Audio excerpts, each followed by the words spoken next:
Okay, I think that we are live. Hi, everyone. Let me just make sure that I post it on here.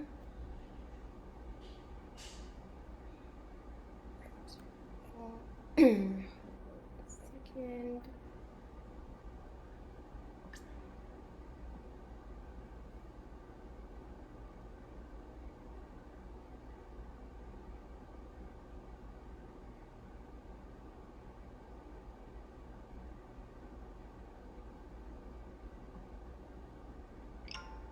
Okay, and I'm also going live on Instagram. So let me just pull this up. Okay, so I am here. Oh, I need a title. Wait. The mental health crisis. Um, I did not. Okay. And we're also live on Instagram. I have all of my notes here because I just think that, it is worth discussing like what's been happening. And I know that when I remember reading about Naomi Osaka when she, pulled away from the media and she said, this is, I can't do this right now. And the I post, well, I've shared it in my stories, but I haven't really said much about it. I think I was really busy at that time, and I didn't want this to pass and for us not to talk about it. I haven't gone live in a long, long time. So, but I think it's timely because, in case you didn't know, July is the BIPOC mental health month. So it's a mental health month for minorities. I believe it started in 2018. And so every year we've just been, recognizing that. And I think for me, when I heard about, Simone Biles and Naomi Osaka, my first thought was, okay, I hope this is not just going to be another slogan, right? Like we're going to say, okay, mental health matters. It's going to be a slogan. They're going to be elevated. And then 2 days later, we're going to forget all about our mental health. First of all, it's commendable what they are doing, very commendable. I also just read that Michael Phelps actually went on yesterday, I think, to talk about mental health. If you don't know, Michael Phelps is pretty open about his chronic depression. So even his wife talks about it. And so, all of these athletes right in front of us are experiencing these things. They're talking about it and they're actually doing something about it, which is taking a break, from the work, right? And well, actually, I want to say like taking a break is the work. It is also part of the work. It is part of that success formula. And I think it's difficult for us sometimes to understand that that is, part of the work for whatever reason. Okay, so people's responses to Simone Biles taking a break because of her mental health has been pretty good, like at least on my feed, on my end. I think people have been pretty supportive about it. And, there's been encouraging things. I did see some comments that were like, I'm just like, I don't know what you're saying. So, but I'll say with the comments that are supportive and encouraging because I think we need to pull from that. There's so much that we can say about their decisions, so many facets to it. But I am going to pull lessons that we can take as a mental health professional, as a mom. Um, right, and I want to bring this closer to home because I said earlier, my fear is that we're just going to take it as another slogan, and it's just going to be another hashtag, and then we'll just forget about it. But I think that if we bring it closer to home and, take it down a level to where we can understand it and why it's appropriate for us and how it affects us, I think that we can, start to grasp it a little bit more.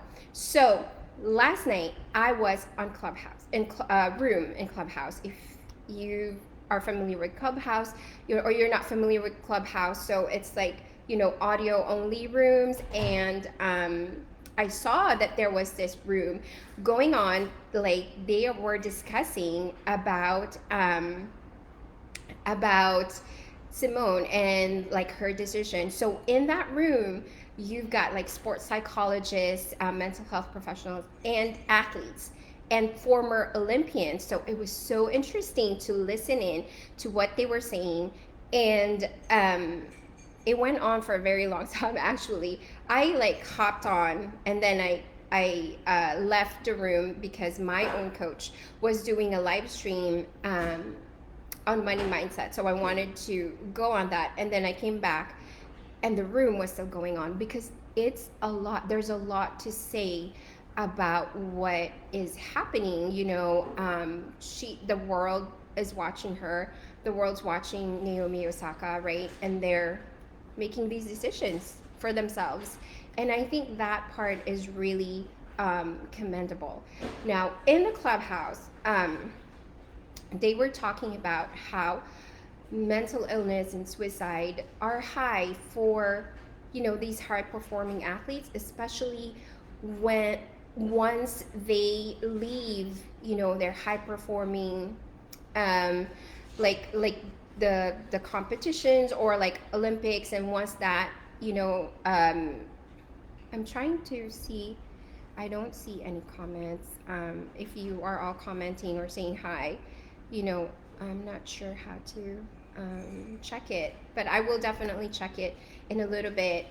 So it's like the suicide rate and mental illness are really high for, people in this field of like hard performing, high achievement sports and all of those things. So I thought that was really interesting.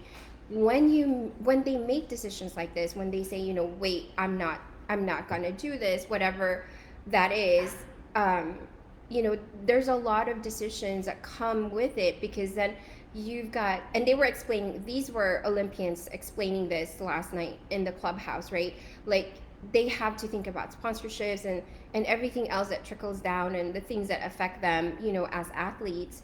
It's not just like a personal decision, and I get it.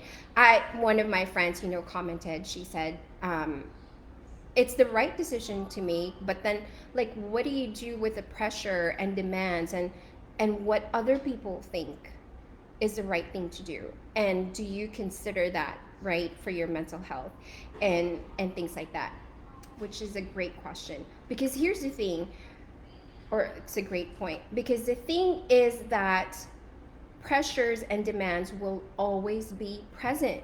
They will always be there. You cannot avoid them. You cannot,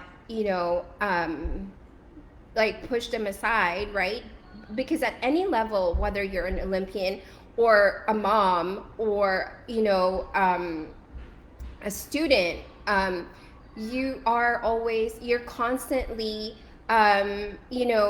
thinking about these decisions, about these things that are happening around you, and you have to deal with the demands and pressures that come along with it. So I like that, and I think we need to talk about those things, right? So the pressure to produce and to produce perfection. And I was thinking about this from a mental health, perspective. So I was thinking like, are we a society that over identifies with success and achievement? And you know, I say, I think like that's true, right? Like we over identify with success and achievement and producing, right?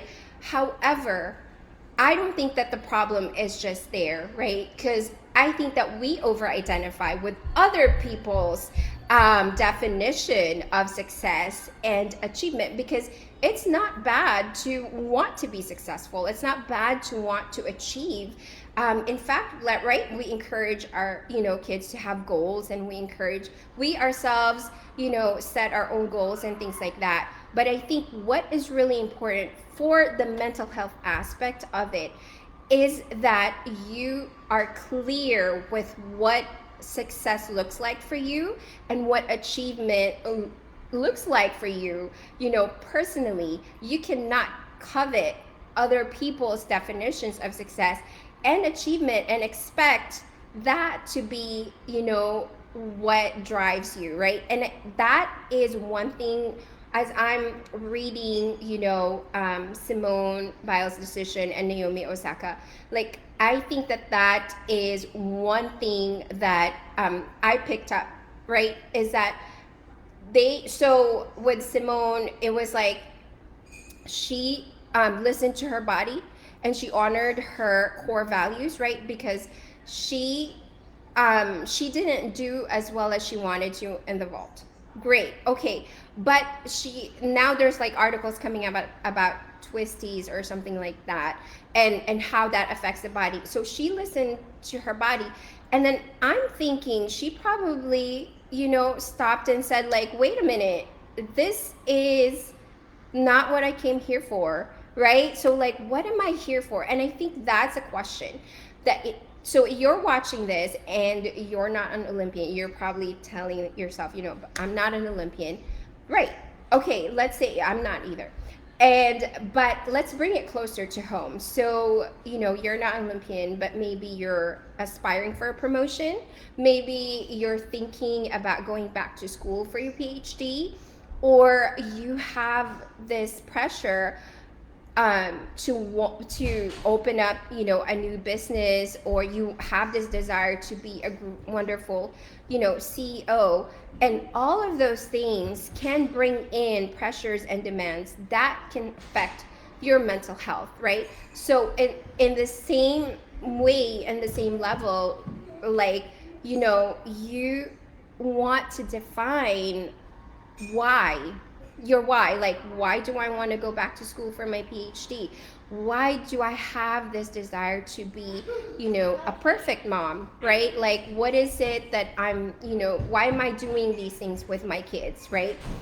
That is where, the that's how you deal with the pressures and demands. And I think that that is what I saw with Naomi Osaka and Simone Biles, that they were like, wait, what did I come here for? Like, because when Naomi had these encounters, and they wanted to interview her. I think that was the plan. They wanted to interview her, and she said, no, not right now. Like, I need to step away, right? But so, like, because they knew, like, they were clear about what they came there for, and they also honor their own core values. And I think that's a lesson that we can learn, because collectively as a society we are out of integrity. Collectively as a society we are out of synergy, in the way that, like, we just keep going and we keep pushing ourselves, right, without stopping and saying, like, what did I come here for? How does this make me feel? Am I still aligned with my values? Is what I'm doing still, the thing that drives me, right? So if you have followed Simone Biles's story, you know that she is a victim of a past trauma, and she is pretty open about it. But she has also said that she would use her platform to spread awareness, and she would used her platform in order to support other, gymnasts, and in this, like, just support people in her field, and the whole, like, experiencing trauma and trauma healing and things like that. So when she said, wait, I'm going to take a break for my mental health, I thought that was, personally, I thought that was amazing, because she really is trying to stay in integrity with herself, right? Like, because she remembered that she came here to use her platform. And so what would have happened if she, like, kept pushing, but then she didn't, and so then she would be out of sync, right? And she would not be in like honoring her core values, and bringing it home, right, is also connected to, this is how chronic anxiety and chronic depression feels. um, Chronic anxiety and depression, there's tons of reasons, right? And if you have followed me on social media, or if you've ever, seen any of my resources, you know that I always explain, like, the whole person and what affects the anxiety and, depression. So when we are out of integrity with ourselves, that is the perfect breeding ground for chronic depression, chronic anxiety. So, if what that means is that if you are experiencing anxiety and depression, at this moment, like, you may want to look at, like, okay, what is happening, in my life? What transitions am I going through? How am I handling, the pressures and demands of life? And am I acting in alignment with what's important to me,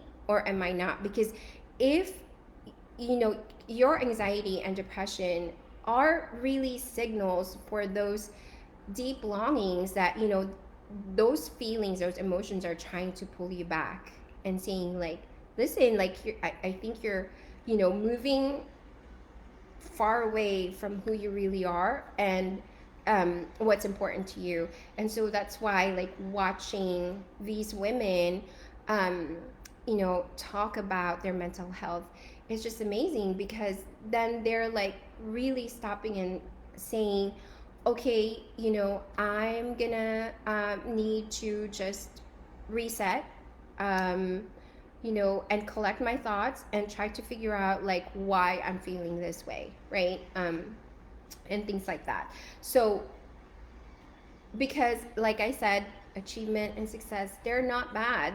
You just have, you have to be clear about what that feels for you, what that looks like for you, and then come back to it time and time again, because pressures and demands of life will always be there.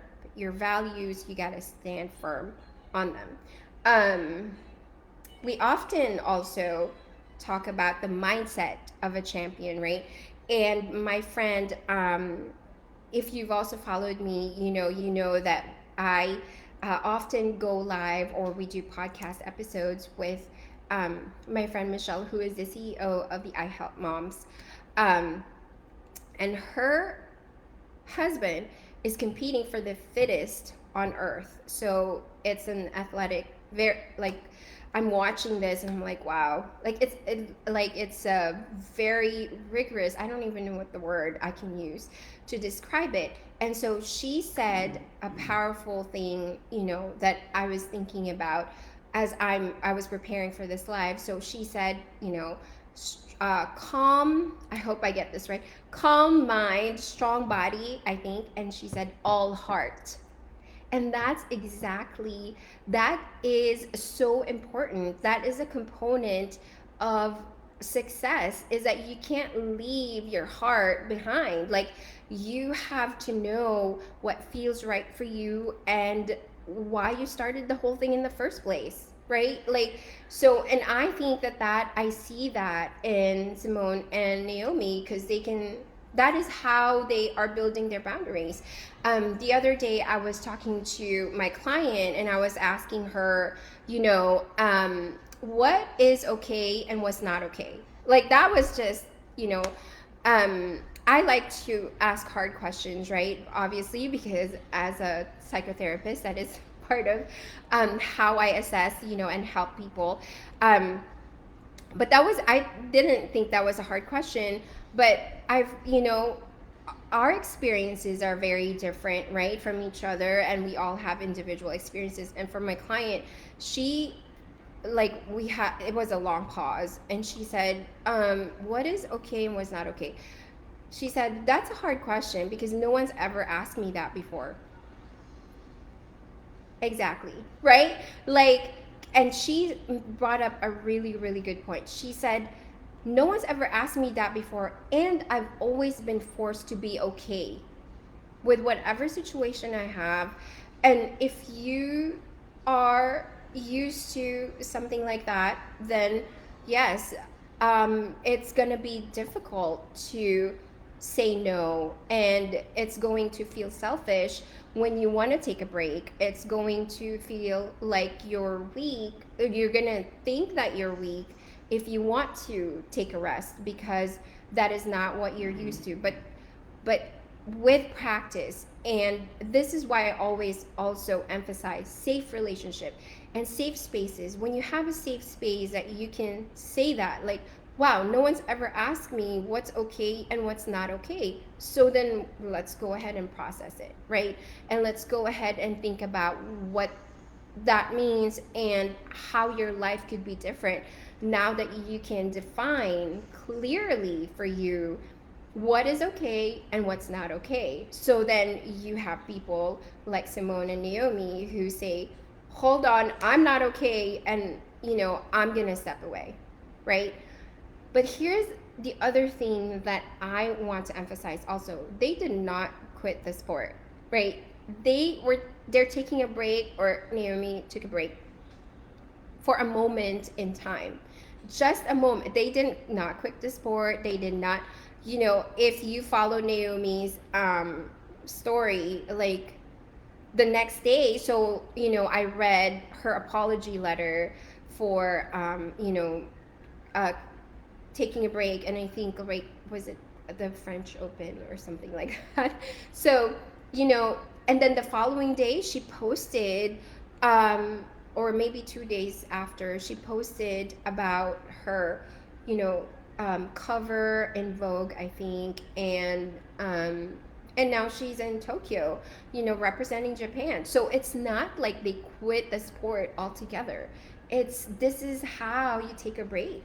It's a moment in time. So if you are fearing, these breaks, that, like, you're gonna miss out on that promotion, you're gonna miss out on that, that PhD program, or like that scholarship, or your kids are going to miss out on something if you are not a certain kind of mom or a certain kind of parent. Think about those fears, and just examine them and reflect on them and how it's affecting your mental health, right? Because the mental health crisis is real. It's global. So in the United States, it's the worst that it's ever been. If you compare the data in the last 10 years, right, in the last decade. But you will also find articles now, in the UK, in Canada, everywhere, globally, in Asia, that talk about, how we are all handling and dealing with mental health. So, um, it's there, right? It exists, and we need to understand, like, what is happening and bring it closer to home, so that we're not just going to, post a slogan and then forget about it, because it is happening, and we do need to take care of our mental health. So, I talked about, integrity, right? To your core values, yourself. I think that's what I see in them. And again, there's a lot of things that you can pull out from, their decisions and what's happening. Um, Okay, so now again, that part of like driving it home. So if you're unhappy at your job, should you quit? That's not what I'm saying. If you're unhappy in your relationship, should you end it? Not at all, right? Because again, if you know, earlier I said like you have to be clear. Don't covet what other people are doing, or like don't define your success and achievement based on what you see on other people. Sure, you can take that and learn from it, but you have to spend time really reflecting and getting down to the nitty-gritty for yourself, right? Like what do I want to achieve and why, right? And like the examples that I used earlier, why do you want that promotion? Why do you want to go back to school for your MBA or your PhD? Why do you want to open that business, right? Or why do you desire that as a mom, as a parent, for your children? So getting clear on those things will help your mental health and how you deal with the pressures and demands of life, right? And then you get clear on what's important to you, so that you don't ask hundreds of people if you're doing the right thing or not, right? Because you are you are staying in integrity with yourself, and you understand that this is important for you, and this is what you value, for yourself and your family, right? So important. Self-awareness is key to any success formula, right? Listen to your body. If your body is breaking down and you're starting to have headaches and tension in your shoulder, you can say, whoops, like let me figure out what's going on. Am I sleep deprived? You know um am I going too much and I haven't taken a vacation? Like, is it time for me to take a mental health day, a sick day, right? Like, listen to your body, honor what is important to you, honor your heart. I mentioned earlier, we talk a lot about the mindset of the champion, but the heart of the champion is of a champion is also very, very important, because then you can get in tuned with what is what feels right for you and what feels good for you. And again, what is it that you are aiming for, and what are your goals? And then lastly, what I want to say is that you always need to have a self check-in. If we are going to talk about mental health, check in with yourself, because that is the most important thing you can do for your mental health, right? Now, if you are not used to checking in with yourself, it will feel awkward at first, and it might even feel like unproductive. But that's okay, right? Like, we all need to practice it. We all need to, get used to it if we are really going to be serious about our mental health. I am going to link my free resource for navigating your mental wellness. If you don't know where to start, these three things are very simple, practical, and helpful yet impactful.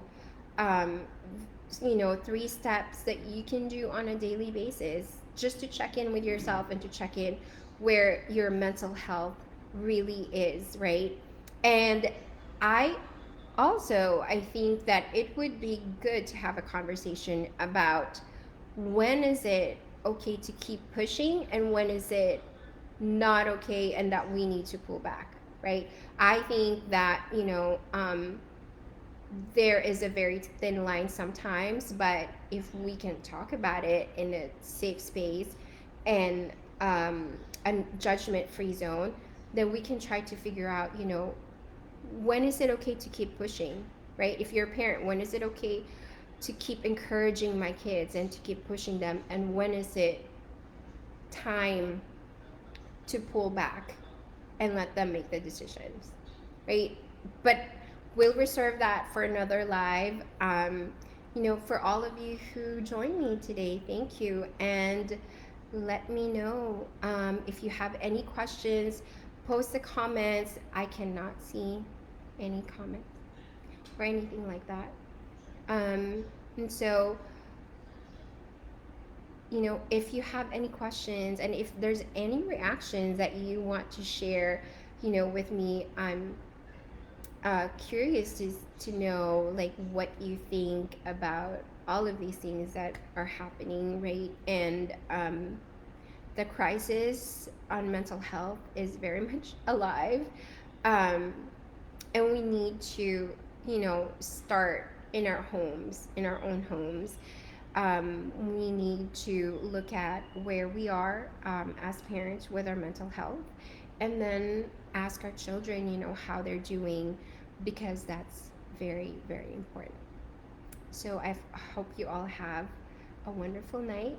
Thank you for joining me, and I will be back again sometime to talk about, how can we know when it's okay to keep pushing, to keep going, and when it's time to take a rest or take a break. Bye, everyone.